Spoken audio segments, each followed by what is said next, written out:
While many organizations rely on integrated business planning to help achieve longer-term goals, senior managers may still find themselves putting out fires in the near term. That's where integrated tactical planning comes in. Integrated tactical planning is designed to deliver IBP plans as signed off the previous month. The process is tightly orchestrated into weekly and daily activities, enabling the monthly IBP process to be executed as efficiently as possible. Without integrated tactical planning, the ability to execute business plans can be at risk. Costs and inventories may rise beyond targeted levels, and customer service may be impacted.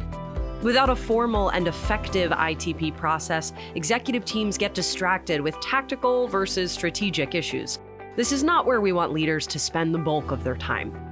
Roles needed to manage the integrated tactical planning process will vary from company to company, as well as by size and industry type. But the following 4 elements offer a glimpse into how successful companies manage changes inside the planning time fence. 1.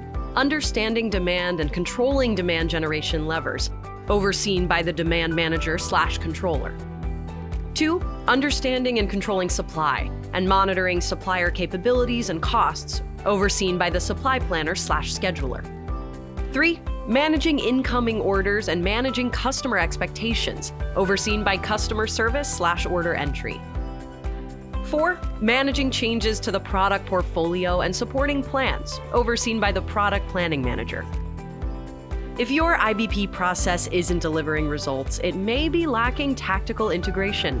The experts at Oliver White can help your organization implement an integrated tactical planning strategy that aligns with IBP processes.